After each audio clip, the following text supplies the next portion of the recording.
आज हम लोग बात करने वाले हैं थ्योरी ऑफ इंटेंसिटी डिस्ट्रीब्यूशन, किसका? फेब्री पैरोट इंटरफेरोमीटर का। ठीक, इसके लिए आपने कहा था कि हमने दो ग्लास प्लेट ए और बी लिया है। ए और बी एक ग्लास प्लेट है। एक एक्सटेंडेड लाइट सोर्स एस था, जिससे आने वाला लाइट रे जो लेंस के थ्रू आ रहा है वो SA1 लाइट रे है, जो थीटा एंगल पे प्लेट ए के पॉइंट A1 पे इंसिडेंट हुआ। और इस पॉइंट A1 से आपका ये लाइट रे इस डायरेक्शन में क्या हो गया? रिफ्लेक्ट हो गया। किस डायरेक्शन में? तो ये R1 डायरेक्शन में। और एक पार्ट इसका इसका इस डायरेक्शन पे रिफ्रैक्ट हो गया। और कहा, किस डायरेक्शन में रिफ्रैक्ट हुआ है? A1 B1 डायरेक्शन में। और प्लेट B के B1 पॉइंट पे ये इंसिडेंट हुआ। अब क्या होगा? अब आप ये कहेंगे कि इसका इस B1 पॉइंट से इस डायरेक्शन में ये क्या हो जाएगा? वापस क्या होगा? ये ऐसे रिफ्लेक्ट होगा और यहां से ये इस डायरेक्शन पे ट्रांसमिट हो जाएगा या रिफ्रैक्ट हो जाएगा। किस डायरेक्शन में गया? तो ये B1 से A2 डायरेक्शन में रिफ्लेक्ट हुआ है और B1 से इस T1 डायरेक्शन में ट्रांसमिट हो गया है। इसी प्रकार फिर से यहां क्या होगा? यहां टकराया, टकराने के बाद इसका ये वाले डायरेक्शन पे, ये वाला डायरेक्शन कहने का मतलब क्या? ये A2 B2 डायरेक्शन में ये रिफ्लेक्ट हुआ और A2 R2 डायरेक्शन पे रिफ्रैक्ट हो गया। अब इस लाइट रे का इस पॉइंट B2 के लिए क्या बोलेंगे आप? वापस यहां से एक नॉर्मल लाइन और ये इस डायरेक्शन पे वापस चला जाएगा। किस डायरेक्शन पे वापस चला गया? B2 A3 डायरेक्शन पे। और ये इस डायरेक्शन पे ऐसे, क्लियर है? किस डायरेक्शन पे? B2 T2 डायरेक्शन पे रिफ्रैक्ट हो गया है। फिर से क्या होगा? इसको थोड़ा आगे बढ़ा लेते हैं और चलिए समझना आसान हो जाएगा। अब इस A3 पॉइंट पे कंसंट्रेट करिए आप। आपका लाइट रे इस A3 पॉइंट के लिए क्या हुआ? वापस यहां से ये इस डायरेक्शन पे रिफ्लेक्ट हुआ और इस डायरेक्शन पे ये किस डायरेक्शन पे? A3 R3 डायरेक्शन पे रिफ्लेक्ट हो गया और यहां कहां आके इंसिडेंट हुआ? इस B3 पे। फिर से इसका क्या होगा? फिर से क्या होगा इसका? इस तरीके से इस डायरेक्शन पे इसका रिफ्लेक्शन होगा और ये वाला डायरेक्शन इसका रिफ्रैक्ट होगा। इस तरीके से आपको B3 T3 ट्रांसमिटेड रे मिल जाएंगे। Diagram clear? अब ध्यान दीजिए, यहां मैं ये कहता हूं R और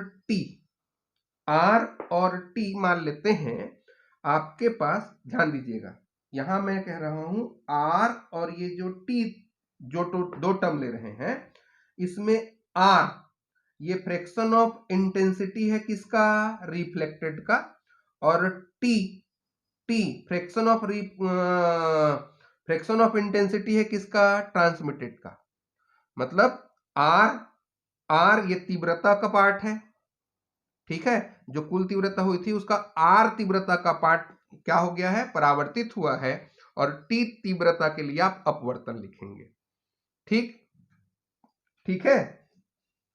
तो अगर तीव्रता R और T ले रहे हैं और यहां यूनिटी है, तो आपको पता होगा कि अगर मैं एम्पलीट्यूड पूछूंगा आपको, अगर तीव्रता R है तो बताइए आयाम कितना होगा? तो आप बोलेंगे इसका रूट होगा। क्यों? क्योंकि इंटेंसिटी जो रहता है आयाम के वर्ग के अनुक्रमानुपाती होता है। तो आयाम कितना हुआ? अगर मैं परावर्तित भाग का आयाम पूछूंगा तो आप बोलेंगे √R, और अपवर्तित भाग का बोलूंगा तो आप बोलेंगे √T। समझ गया क्या कहा मैंने? मैं ये कह रहा हूं कि मान लेते हैं R और T इंटेंसिटी के हिस्से हैं परावर्तित और अपवर्तित भाग के लिए। तो परावर्तित और अपवर्तित भाग का जो आयाम होगा वो √R और √T होगा। इसको आप समझने की कोशिश करिए। देखिए, यूनिटी आया। अब जब ये इधर रिफ्लेक्ट होगा तो इसका इंटेंसिटी क्या बोल रहे हैं आप? अगर ये रिफ्लेक्ट हो जा रहा है इस डायरेक्शन में तो यहां कितना आएगा? √R आया। आयाम इसका, आयाम परावर्तित भाग का। अपवर्तित भाग के लिए कितना लिखेंगे आप? √T। क्लियर है बात? चलिए अब आगे बढ़ते हैं। जब जब परावर्तित होगा तो रूट अंडर आर, जब जब अपवर्तित होगा तो रूट अंडर टी लेना है। यहां आइए, यहां आने के बाद जब इस दिशा में इस लाइट रे का परावर्तन हुआ, किसका? रूट टी एम्पलीट्यूड वाले लाइट रे को अगर परावर्तित करेंगे तो यहां आयाम कितना होगा? रूट टी और रूट आर। और यहां कितना आएगा? रूट टी आया तो root t into root t यानी कि टी। क्लियर है बात? चलिए अब यहां पे आ जाइए आप, यहां टकराया, टकराने के बाद इस दिशा में बाहर निकल गए, अपवर्तित हुआ है, तो आपके साथ क्या आया? यहां देखिए, यहां आएगा रूट टी रूट आर। अपवर्तन होगा तो रूट टी लेना पड़ेगा, अपवर्तन होगा तो रूट टी लेना पड़ेगा। तो यहां कितना लिखेंगे आप? इसके लिए कितना लिखेंगे आप? रूट टी रूट आर और रूट टी। तो रूट टी और रूट टी को क्या कह सकते हैं हम लोग? टी, और ये रूट आर। चलिए वापस आइए यहां, अब आप यहां टकराए, कौन सा आयाम टकराया? रूट टी रूट आर वाला आयाम टकराया। अब ये परावर्तित हुआ, देखिए यहां परावर्तन हुआ है, परावर्तन हुआ तो कितना लिखेंगे आप? Root t root r root r. तो यहां आ जाएगा आर रूट टी। इस आर रूट टी को यहां आके टकराया, टकराने के बाद अपवर्तित हुए हैं तो रूट टी फिर आएगा, रूट टी फिर आएगा तो r root t, are root under t और रूट अंडर टी, तो इसको मैं लिखूंगा आर टी। क्लियर है बात? अब ये देखिए आर रूट अंडर टी का यहां आने के बाद परावर्तन हुआ, परावर्तन हुआ तो कितना होगा यहां? R root t r. ठीक, और यहां से ये बाहर निकल के आ गए, यहां अपवर्तन हुआ है तो कितना होगा? कितना होगा? यहां हो जाएगा, ये देखिए r root under T r, ये आके यहां टकराए, टकराने के बाद यहां से ये ट्रांसमिट हुए तो ये कितना हो गया? R root under T R root under t. ठीक, ठीक, तो ये कितना आ जाएगा आपके पास? यहां ये हो जाएगा are root under T root under T, तो T R T root under R. और ये वाला एरिया आइए, यहां पे आइए, देखिए यहां टकराए, टकराने के बाद यहां इधर आ गए, इधर आ गए तो कितना होगा जी? यहां था R root under T R, तो रूट अंडर आर फिर आएगा इसके साथ, R root under T R root under R, R root under T R root under R. Solve करिए, R into R root under T, यानी कि ये हो गया आर स्क्वायर रूट टी। और ये यहां से अगर बाहर निकलेगा, ये यहां से अगर बाहर निकलेगा तो कितना निकलेगा? यहां से रूट टी फिर मिलेगा इसको, अपवर्तित हुआ है तो ये हो जाएगा are square root t t. ठीक है, यहां से निकला आर स्क्वायर और ये रूट टी। ठीक है, तो आर स्क्वायर टी, देखिए पहले टी था, फिर आर टी हुआ, फिर आर स्क्वायर टी होगा, अब जो निकलेगा उसको कितना लिखेंगे? आर क्यूब टी, फिर r to the power 4 t, r to the power 5 t. इस तरीके से आपको यहाँ ट्रांसमिटेड रे मिलेंगे।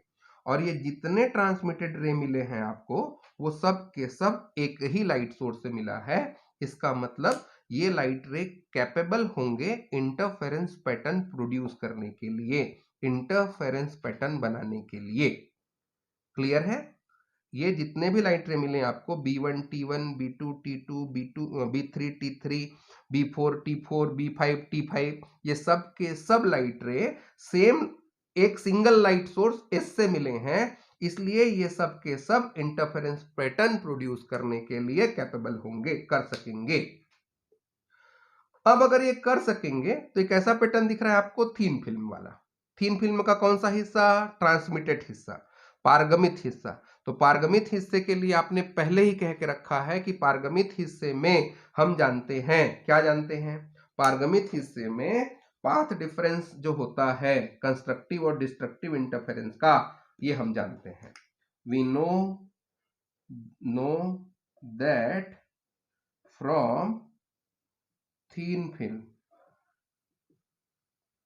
है ना? thin film for the constructive interference, the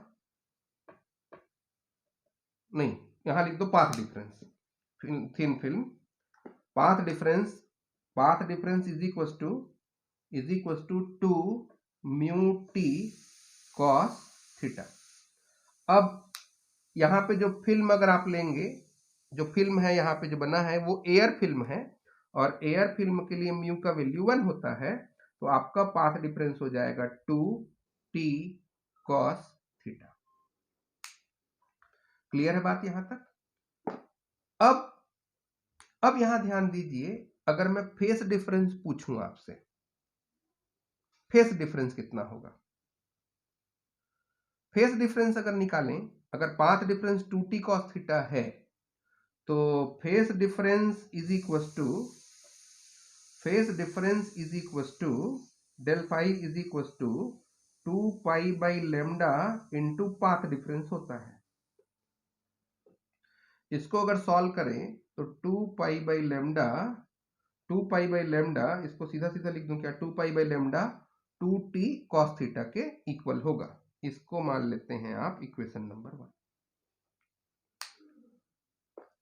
अब यहां जो ये लाइट रे SA1 इंसिडेंट हुआ है, यहां जो लाइट रे इंसिडेंट हुआ है, इसके लिए मान लेते हैं अगर हम लोग इसके डिस्प्लेसमेंट इक्वेशन को लिखें, तो इसका इक्वेशन माना y is equal to, capital Y है ना, y इज इक्वल टू क्या होगा, एम्पलीट्यूड 1 है इसका, यूनिटी बोला था आपने, तो ये साइन ओमेगा टी होगा।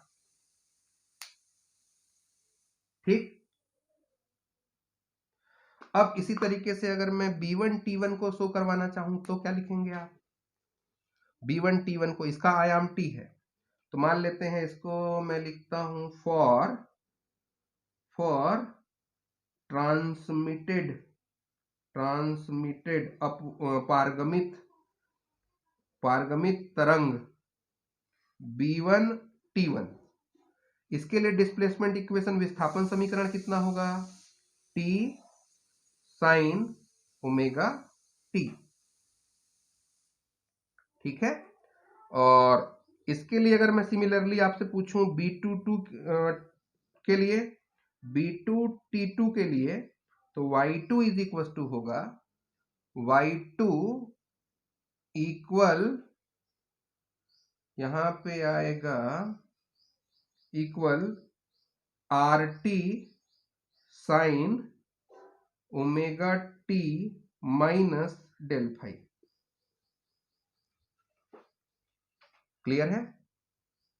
यहां पे अब फेस चेंज कांस्टेंट का रहता है, तो ये डेल फाई का हो गया, जैसे हम लोग नहीं लिखते y is equal to a sine omega t minus phi, y is equal to a sine omega t minus phi आप लोग नहीं लिखते हैं।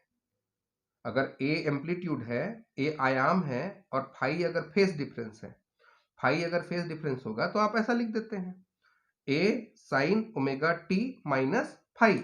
इसी तरीके से अगर मैं B3 T3 के लिए पूछूं आपसे डिस्प्लेसमेंट क्या लिखेंगे, तो ऑब्वियस है इसका आयाम कितना है, r square T sine omega t, तो यहां से यहां तक डेल फाई और, तो इसके रेस्पेक्ट में यहां कितना आ जाएगा, 2 बार डेल फाई, तो ये हो जाएगा 2 डेल फाई।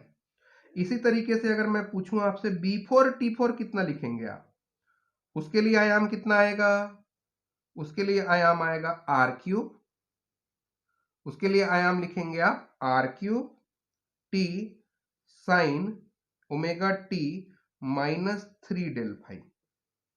अब ये सब के सब टेलीस्कोप पे जाके सुपरिम्पोज होंगे, अध्यारोपित होंगे, और अध्यारोपित अगर हुए तो क्या आएगा, अध्यारोपण के सिद्धांत से हम जानते हैं,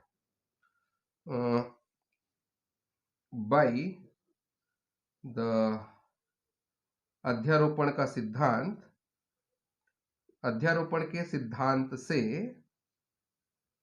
अध्यारोपण के सिद्धांत से हमारे पास क्या आएगा, हमारे पास है कि y का जो मान है y1 plus y2 plus y3 इसके इक्वल होता है।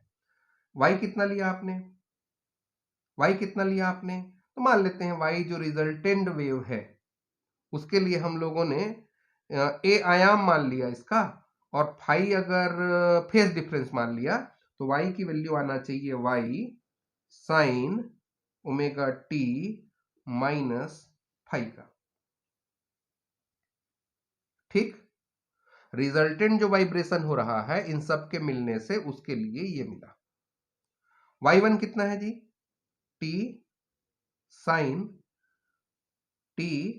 Sign omega t plus R T sine omega t minus del phi plus are square T sine omega t minus 2 del phi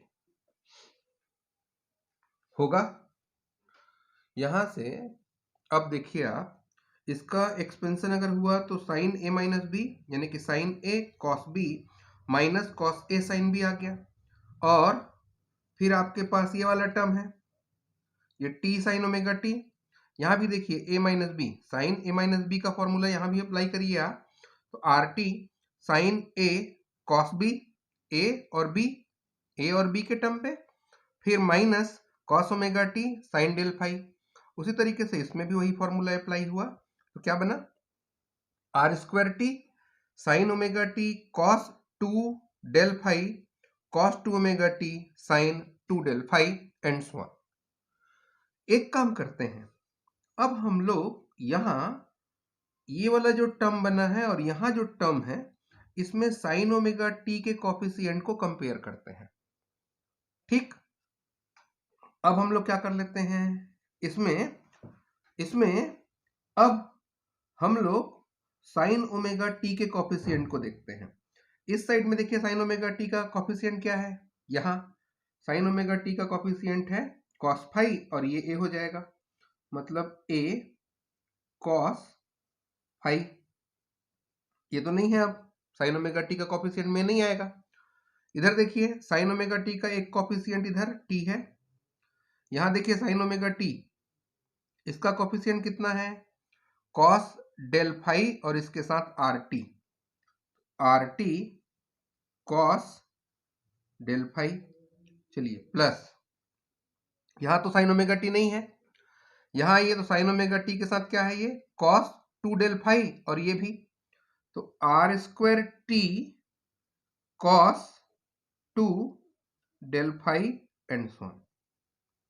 इसी तरीके से कॉस ओमेगा टी के coefficient को compare करते हैं, कॉस के माइनस वाला है ना कॉस का, तो कॉस के साथ इतना यहां कितना है साइन फाई और ये ए, तो कितना आ जाएगा ये ए साइन फाई।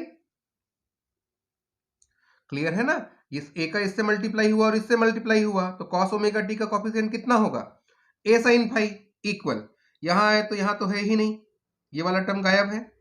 यहां देखिए ये वाला टर्म तो यूज कर चुके हैं आप, ये वाला टर्म कॉस ओमेगा टी इसके साथ कितना है माइनस में ही है, तो माइनस खत्म हुआ, कितना साइन डेल फाई और इसके साथ मल्टीप्लाई होगा आर टी का, तो सीधा सीधा आया ये r T sine del phi plus यहां गए तो ये वाला टर्म छूटा, ये वाला टर्म देखिए ये इसी के साथ है ना, तो कॉस ओमेगा टी के साथ ये साइन 2 डेल फाई और ये मल्टीप्लाई के होके आ जाएगा, तो r square T sine 2 del phi and so on. यहां तक पहुंच गए आप। अब क्या करें, ये हो गया आपका नया इक्वेशन। इसके बाद अब एक काम करते हैं, क्या काम करें, तो यहां एक चीज ध्यान देने की बात यह है कि हम जानते हैं कि आई जो होता है एम्पलीट्यूड का स्क्वायर है और ये एक कॉम्प्लेक्स नंबर है। कॉम्प्लेक्स नंबर कहने का मतलब इस ए स्क्वायर को मैं अगर ऐसे लिख दूं तो आपको कोई प्रॉब्लम होगा क्या, cos phi plus I A sine phi, देख लीजिए पहले, into A cos phi minus I A sine phi, ऐसा लिख सकते हैं। क्यों? देखिए भाई, a plus B, a minus B करेंगे तो कितना होगा? A square cos square five minus I square A square sine square five आएगा ना। और आई स्क्वायर कहने का मतलब चूंकि आप जानते हैं, क्या जानते हैं? आई स्क्वायर का मतलब होता है, आई का मतलब होता है रूट अंडर -1, इसलिए आई स्क्वायर का जो वैल्यू होगा वो -1 आ जाएगा। तो क्या आएगा भाई? A square cos square five minus I square था तो माइनस माइनस का plus, A square sine square five, A square common निकला और sine square five plus cos square five 1 होता है। उस हिसाब से आपने क्या कहा कि हमारे पास ये जो a है वो एक कॉम्प्लेक्स क्वांटिटी है, इसलिए हम ऐसा लिख सकते हैं। क्लियर है? ये वाला टर्म और ये वाले टर्म को अगर आप सॉल्व करें तो a स्क्वायर आएगा। क्यों? क्योंकि i एक कॉम्प्लेक्स नंबर है जिसका वैल्यू रूट अंडर -1 होता है, आयोटा है ये। अब क्या करते हैं? अब हम लोग अपने इक्वेशन को आगे लेके जाते हैं। आगे लेके गए तो इसमें आपको पता करना था भाई a cos फाई कितना है और a sin फाई, इस टर्म के लिए इसको यूज करिए आप, ठीक है ना? इस टर्म के लिए इनको यूज करिए। कैसे यूज करें? अब देखिए, वैल्यू रखते हैं। किसका वैल्यू रखेंगे आप? किसका वैल्यू रखेंगे आप? a cos phi i a sin phi, ये निकालना है। a cos फाई देखिए कितना है, ये पूरा मतलब t plus R T cos del phi plus are square t cos 2 del phi plus 1, ये किसके लिए आ गया? कॉस, ए कॉस फाई, और ए साइन फाई के साथ में क्या रहेगा? आई, फिर ए साइन फाई वाला मतलब ये वाला पूरा टर्म, ठीक है? इस टर्म को अगर उठाएं तो ये कितना बना? ये बना R T sine del phi plus are square T sine 2 del phi and so on. इसको सिंपल करिए, सिंपल कीजिए इसको। कैसे सिंपल करें? देखिए, ये T plus R T cos del phi plus I R T sine del phi, इन दोनों टर्म से अगर मैं आर टी कॉमन निकालूं तो आप बोलेंगे यहां बचेगा कॉस डेल फाई आई साइन डेल फाई प्लस, यहां देखिए आर स्क्वायर टी अगर कॉमन निकाल दें, यहां कितना बच रहा है? कॉस 2 डेल फाई, यहां बचेगा ये आई के साथ में sine 2 del phi and so on, यहां भी एंड सो ऑन होगा। अब हाँ चलिए, टी आर टी कॉस ये वाला cos X plus I sine X, cos X plus I sine X, ये कितना होगा?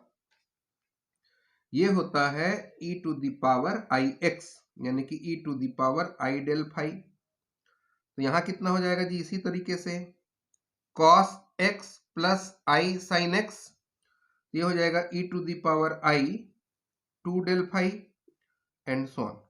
थोड़ा और इजी करिए तो t कॉमन निकालिए, यहां से t कॉमन निकला तो ये बना 1, यहां से निकला तो t का 1, यहां से t कॉमन निकला तो r e to the power I del phi plus are square e to the power I 2 del phi plus so on.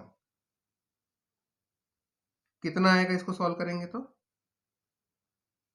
इसको अगर सिंपल करें आप, देखिए क्या मिल रहा है आपको? 1 plus R E to the power I del phi plus are square E to the power I 2 del phi plus R cube E to the power I 3 del phi. मिल रहा है? मिल रहा है? ये किसका फॉर्मूला है? ये किसका फॉर्मूला है? ये फॉर्मूला है 1/1 minus a e to the power I del phi का। ठीक, 1 plus a e to the power I x plus A square E to the power i 2x and so on. ये formula है। क्या आएगा? ये हो जाएगा t/1 minus R E to the power I del phi. ये लीजिए। इसी प्रकार से अगर मैं पूछूं आपसे कि a cos फाई, अब ये निकालना पड़ेगा ना, ये वाला term, minus I A sine phi, ये कितना आएगा जी? देखिए, a cos फाई और minus I A sine phi, तो सीधा सीधा ये प्लस की जगह माइनस लगाना है। तो प्लस की जगह अगर माइनस लगा दें, तो प्लस की जगह माइनस लगा दें, माइनस लगा दें, तो फॉर्मूला क्या बन रहा है? देखिए, माइनस लगाते हैं तो अगर यहां माइनस लगा, ये माइनस होगा और ये भी माइनस होगा, और cos x minus i sine x का जो फॉर्मूला है e to the power minus i x होता है, उसके हिसाब से आपका ये फॉर्मूला बनेगा। इसकी जगह माइनस में आएगा, माइनस में आएगा तो r, अब 1 तो है नहीं इसके पास, ये वाला 1 तो यहां पे क्या आ जाएगा? r e to the power minus I del phi plus are square E to the power minus i 2 del phi plus 1। Clear है ना कैसे किए? जैसे आपने यहां किया था ये प्लस के लिए, तो ये प्लस में था, अगर माइनस के लिए निकालेंगे तो क्या हो जाएगा? माइनस में रहेगा। तो cos x minus i sine x होगा। cos x minus i sine x का फॉर्मूला आपको पता है कि ये e to the power minus i x के इक्वल हो जाएगा, e to the power minus 2x के इक्वल हो जाएगा। इस तरीके से आपके पास ये सीरीज बना। इसको अगर सिंपल करिए आप, तो ये भी वही है, क्या है? 1 E to the power minus I del phi है। ये दोनों वैल्यू को, इसको और इसको यूज करते हैं किसमें? अपने इस आई में, आई मतलब तीव्रता के लिए। तो I equals to A square है, और बराबर कितना आया? इसका वैल्यू रखिए, A cos phi plus I A sine phi, कितना? T 1 minus R E to the power I del phi into, इसका वैल्यू रखिए, A cos phi minus I A sine phi, कितना हुआ? T 1 minus R E to the power minus I del phi. Clear है बात? इन दोनों को अगर multiply करते हैं तो कितना होगा जी? टी स्क्वायर और ये कितना आएगा? 1 का 1, और इन दोनों का मल्टीप्लाई करेंगे तो माइनस माइनस का plus, are square E to the power I del phi, और माइनस तो E to the power 0, E to the power 0 यानी कि 1, तो ये कितना आ जाएगा? Are square. फिर minus R E to the power I del phi minus R E to the power I del phi, ये आएगा। ठीक, और अगर इसको सिंपल कर दें आप, किसको सिंपल करें? ये तो सीधा सीधा सा दिख रहा है जी, ये वाला टर्म। कैसे? देखिए, ये दिखेगा कि नहीं? दिख तो जाना चाहिए। चलो यहां लिखते हैं, t square divided by 1 plus are square minus R E to the power I del phi minus e to the power I del phi आएगा।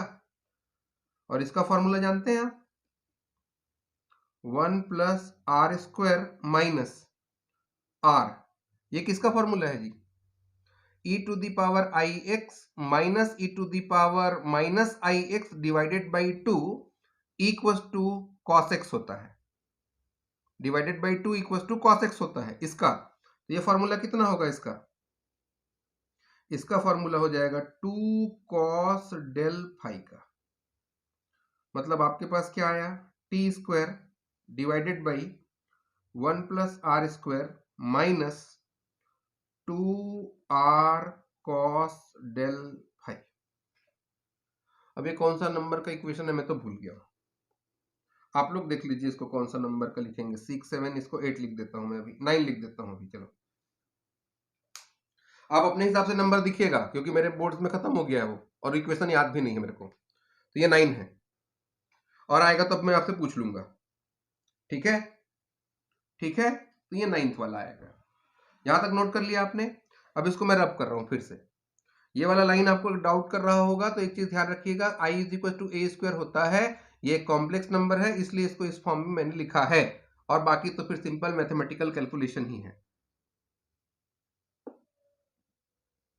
तो यहां तक आप पहुंच गए और यहां तक आपको कोई डाउट भी नहीं है। अब इसी को, अभी इसको 9th मत लिखो, फिर इसको सॉल्व करते हैं, चलो और इजी करते हैं, और इजी करते हैं। और इजी करने के लिए अब मैं रब कर रहा हूं, इसको रब कर दूं, चलिए ये मैंने रब कर दिया धीरे से, नहीं तो हिल जाएगा, तो पूरा सेटअप ही हिल जाएगा।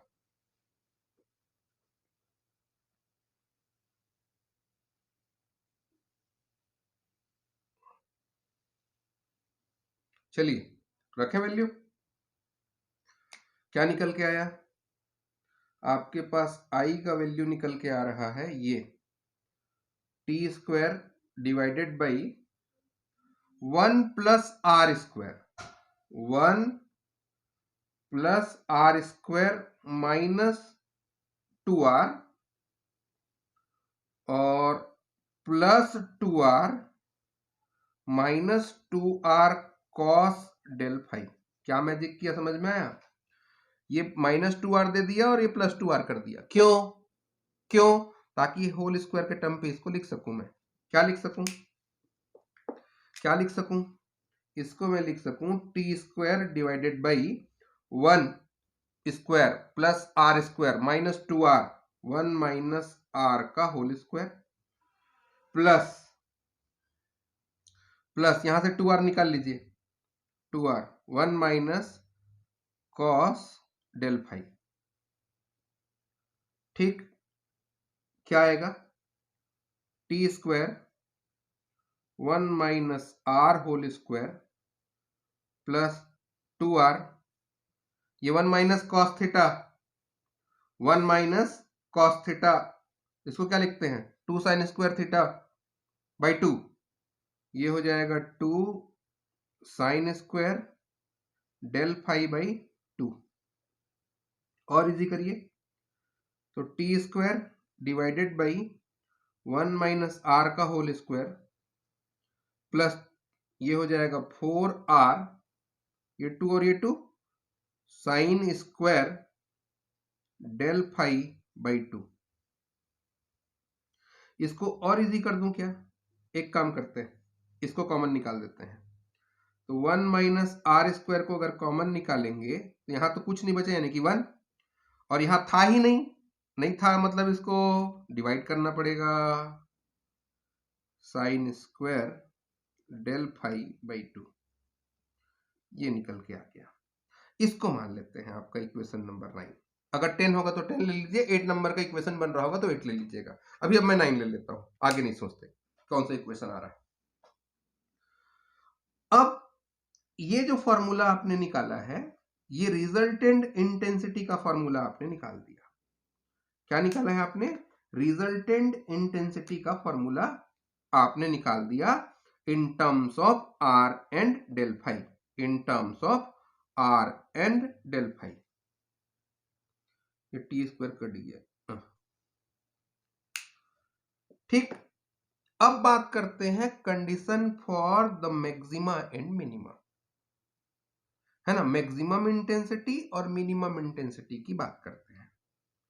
अब हमारा अगला टॉपिक है, मतलब अगला आउटलाइन होगा जिसपे हम लोग बात करने वाले हैं, अगला कंडीशन होगा जिसपे हम बात करने वाले हैं, वो है यहाँ पे किसके लिए कंडीशन बात करते हैं हम लोग, किस कंडीशन की बात कर रहे हैं हम लोग, कंडीशंस फॉर मैक्सिमा। मैक्सिमा के लिए कौन सा प्रतिबंध होगा और मिनिमा के लिए कौन सा प्रतिबंध होगा, मतलब कम तीव्रता और अधिकतम तीव्रता के लिए क्या प्रतिबंध होगा, इस पे बात करते हैं। पहला है फॉर, किसके लिए, मैक्सिमा। मैक्सिमा होने का मतलब क्या है, ये जो एंगल है इस टर्म को अगर जीरो कर देते हैं तो देखिए t square divided by 1 minus are square बस बचेगा, ये पूरा का पूरा जीरो हो जाएगा। 1 प्लस इतना ज्यादा हो रहा था तो कम से कम डिवाइड करना है, तो ये वाले टर्म को क्या करना पड़ेगा, जीरो। मैक्सिमा के लिए किसको जीरो करना पड़ेगा, साइन स्क्वायर डेल फाई की वैल्यू जीरो होनी चाहिए। तो साइन जीरो कब होता है जी, नहीं, sine square del phi by two zero होना चाहिए। साइन की वैल्यू जीरो कब होता है, तो आप बोलेंगे जब डेल फाई बाई टू की वैल्यू एन पाई हो। ठीक है, इसका मतलब डेल फाई की वैल्यू 2n पाई के इक्वल हो।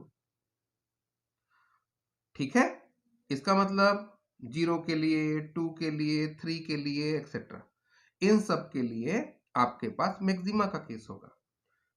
ठीक, मैक्सिमम इंटेंसिटी, मतलब मैक्सिमम इंटेंसिटी की वैल्यू कितनी, आई मैक्सिमा कितना निकलेगा, इसको अगर जीरो कर दे, sine square del phi by two को अगर जीरो कर देंगे तो पूरा टर्म जीरो हो जाएगा। क्या बचेगा जी, T square divided by 1 minus are square, और ये 1 ही बस बचेगा, ये पूरा टर्म जीरो हो गया। तो ये हो गया मैक्सिमम इंटेंसिटी का केस, ये निकल के आया आपके पास मैक्सिमम इंटेंसिटी। ठीक, अब इसी को मैं अगर आपसे पूछूं कि मिनिमा के लिए क्या बात करेंगे आप, तो फॉर मिनिमा। मिनिमा होने का मतलब इसकी वैल्यू को कुछ ना कुछ करना पड़ेगा, मैक्सिमम करना पड़ेगा, ताकि इंटेंसिटी कम से कम आए। ज्यादा नंबर को भाग देंगे तो कम आता है ना, तो ज्यादा नंबर को डिवाइड करने के लिए इसका वैल्यू कितना होना चाहिए, साइन का मैक्सिमम वैल्यू। साइन का मैक्सिमम वैल्यू आप लोग जानते हैं 1 होता है, और साइन का वैल्यू 1 कब आएगा, जब इसका जो ये एंगल है ये कितना हो, 2n प्लस 1 पाई बाई 2 हो। ठीक, ठीक, या डेल फाई का जो वैल्यू है वो कितना हो, 2n प्लस 1 पाई हो। ठीक, अब इस कंडीशन पे अगर मैं मिनिमा की बात करूं, आई मिनिमा निकालिए, आई मिनिमा निकालेंगे तो कितना आएगा, यहां टी स्क्वायर 1 माइनस आर का होल स्क्वायर 1 प्लस 4r, ये लिख रहा हूं ना मैं, डिवाइडेड बाई 1 माइनस आर का होल स्क्वायर, और इसकी जगह कितना लिखना पड़ेगा आपको, 1, तो 1 लिखेंगे तो यही नंबर बचेगा। सिंपल करिए इसको, अगर इसको सिंपल करें आप तो क्या आएगा, ये टी स्क्वायर ये इससे मल्टीप्लाई हुआ तो 1 माइनस आर का होल स्क्वायर प्लस इसके साथ मल्टीप्लाई होगा तो ये कैंसिल होगा, प्लस 4r, और 1 minus are square plus 4r है, तो 1 माइनस आर स्क्वायर कितना होगा, 1 square plus are square minus 2r plus 4r, तो माइनस 2r और प्लस 4r, तो 2r बचेगा। मैं क्या बोल रहा हूँ समझ में आ रहा है ना आपको, इसको अगर एक्सपेंड कर रहे हैं तो 1 plus are square minus 2r बचेगा, और 4r में से 2r जाएगा तो कितना बचेगा, प्लस 2r, तो मतलब 1 plus are square plus 2r, इसका मतलब आप कहना चाह रहे हैं t square by 1 plus r का होल स्क्वायर, ये है आपका मिनिमम। ये मैक्सिमम इंटेंसिटी निकला और ये मिनिमम इंटेंसिटी आपने निकाल दिया है। ठीक है, अब अगर हम ये कहते हैं कि आपका वो जो प्लेट है, ग्लास प्लेट ए और बी, जिसको आपने कहा था कि उसके अंदर साइड को हम लोग एल्युमिनियम का कोटिंग कर देंगे और मल्टीपल यहाँ पे रिफ्लेक्शन होगा, और अगर आपके लाइट का कहीं कोई भी हिस्सा एब्जॉर्ब नहीं होता तो T और R इक्वल टू 1 होगा। मतलब T और R को आपने क्या कहा था? इंटेंसिटी। ट्रांसमिटेड वाले पार्ट में इंटेंसिटी तीव्रता T था, रिफ्लेक्टेड में R था, और जो इंसिडेंट हुआ था उसके लिए आपने 1 माना था।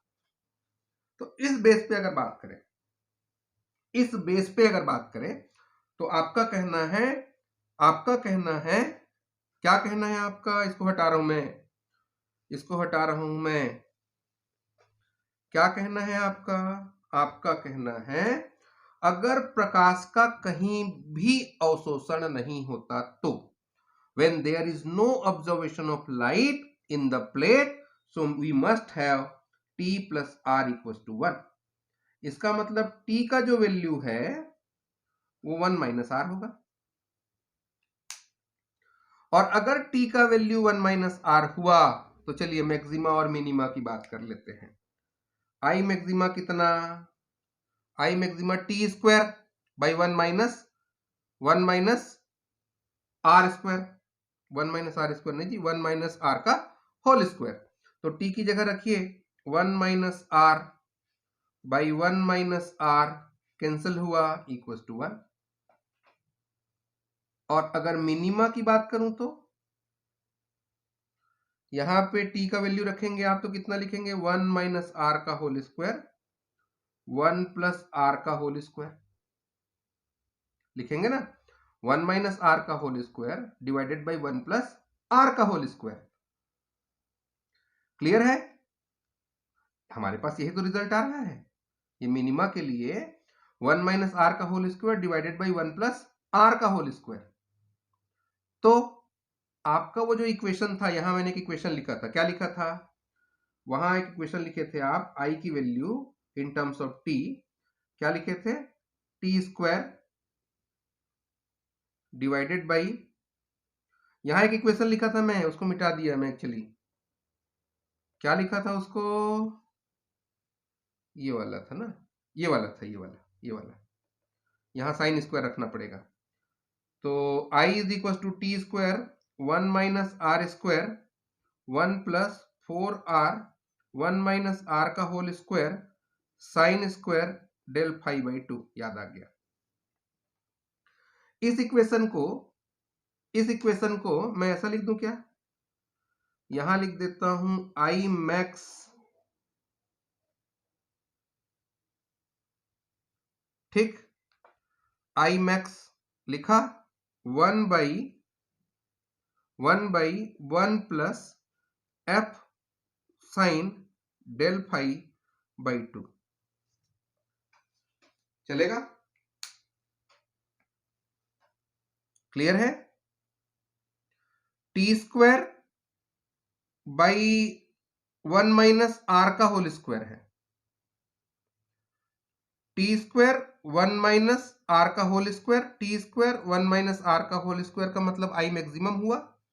तो आपका ये जो इक्वेशन था आई का, उसको आप आई मैक्सिमा के टर्म पे ये लिख सकते हैं। आई मैक्सिमा के टर्म पे आपके पास ये आया, और ये जो एफ आपने लिखा है, इसका वैल्यू मैंने लिखा है 4R, where F equals to 4R divided by 1 minus are का होल स्क्वायर है। और ये जो एफ है इसको कोफिशिएंट ऑफ फाइननेस बोलते हैं, शार्पनेस बोलते हैं, ठीक है? शार्पनेस, तीक्ष्णता गुणांक कहते हैं इसको, एफ को तीक्ष्णता गुणांक कहते हैं, ठीक। और इस हिसाब से मैंने ये लिखा, तो इसको आप क्या लिख सकते हैं?